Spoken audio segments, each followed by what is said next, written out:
Music Theory 101, Lesson 1. Music Theory is one of the classes we're going to take in music this year. Music Theory is learning a foreign language and learning math. Music Theory is about halfway between a foreign language and a math class. Music theory is listening to music and then being able to describe it, read music, and write music on paper. So when you're talking about music theory, you are talking about reading and writing music on paper. The first thing we're going to talk about is the treble clef. The treble clef is a musical symbol used to indicate the pitch of written notes.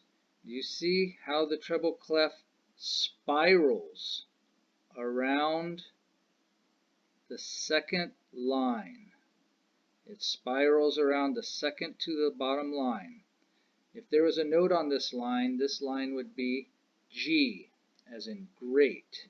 So sometimes the trebled clef is called the G clef because it spirals around the line. If a note was on this line, it would be a G.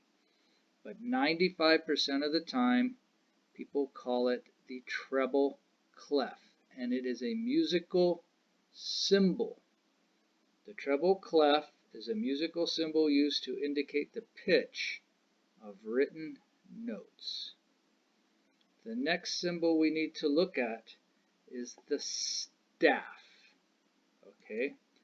The staff consists of 5 equally spaced parallel lines which enclose 4 spaces. 5 lines, 4 spaces. So look at the staff. These lines are horizontal. Think of horizontal as you are laying on the couch or you are laying on your bed. When you're laying on your bed, you are in a horizontal position. So you have 5 equally spaced parallel lines, and you have 4 spaces. So the staff is just the lines and spaces. 5 lines, 4 spaces.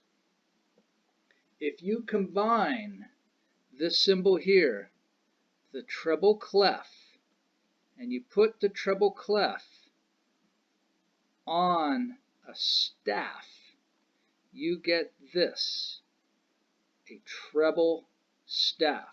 The treble staff is combining the treble clef symbol and the staff symbol.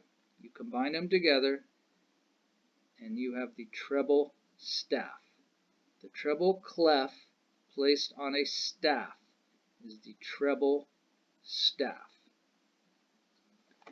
Now bar lines. Bar lines are vertical lines drawn through the staff. Vertical is up and down. When you are walking or standing up, you are in a vertical position. Remember, sleeping on your bed, horizontal. Laying down, horizontal. Standing up is vertical. So bar lines are vertical lines drawn through the staff. The bar line's only purpose is to break the staff into measures. So you can see the first bar line here, and this is the staff. The second bar line. Everything between the 2 bar lines is a measure. So the bar lines break the staff into measures. How many measures do you think we have in this staff? How many measures are in this staff? Well, let's count them together. We have a bar line here, bar line here. Everything in between them is 1 measure. Bar line, a bar line. We have 2 measures. 1 measure, 2 measures. We have a vertical bar line, 3 measures. So The bar lines have divided this staff into 1, 2, 3 different measures. The measure is the space between two vertical lines on the staff. A measure is the space between two vertical lines on the staff.